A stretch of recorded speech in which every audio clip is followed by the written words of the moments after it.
உலகெங்கும் பறந்து வாழும் டான் தொலைக்காட்சி நேயர்களுக்கு நேர வணக்கம். இன்றைய கதைவழி அறமொழி நிகழ்ச்சியில் நாங்கள் பார்க்க இருப்பது மீனும் கொக்கும். செங்குந்தா குளம் நீரால் நிரம்பி வழிந்து கொண்டிருந்தது.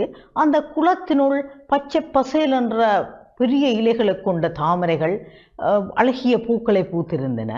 அந்த குளத்தினுள் தவளைகள், மீன்கள் என நீர்வாழ் உயிரிகள் பல வாழ்ந்து வந்தன.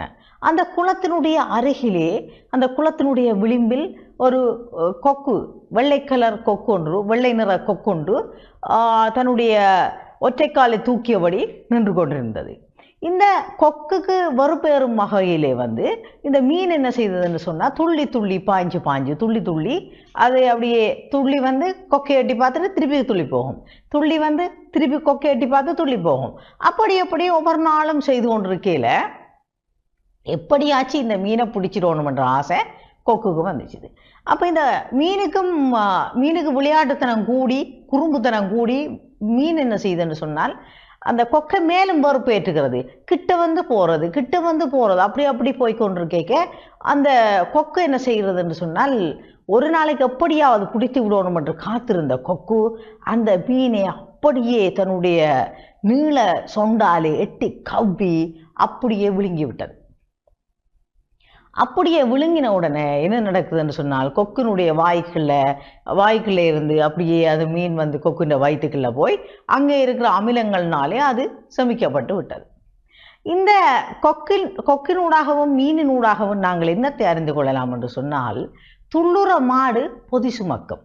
எப்பவுமே துள்ளி துள்ளி துள்ளி துள்ளி போய் ஆக்கினப்படுத்துகிற மாடு இல்லை பொதியை சுமந்து அதை அடக்குவார். பொதியை வைத்து அதை வெளியில் விட்டால் அது என்ன செய்யும், தன்னுடைய துள்ளுற வேலையை விட்டுட்டு பொதி சுமக்கிற வேலையை தான் செய்யும்.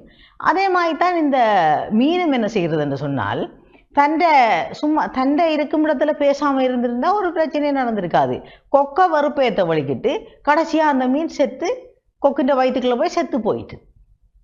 அது மாதிரி நாங்களும் எங்களுடைய நிலையை அறிந்து, நாங்கள் எங்களுடைய எதிரி யாருன்றதை அறிந்து மோத வேணும்.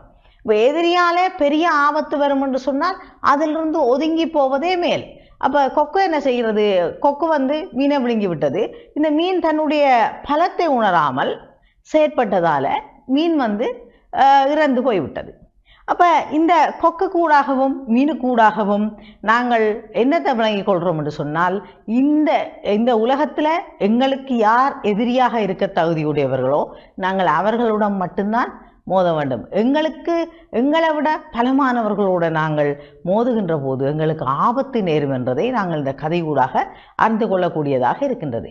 அந்த வகையிலே இன்னும் ஒரு கதைவழி அறமொழி நிகழ்ச்சியினூடாக உங்களை சந்திக்கும் வரை உங்களிடமிருந்து விடைபெற்றுக் கொள்கின்றேன். நன்றி, வணக்கம்.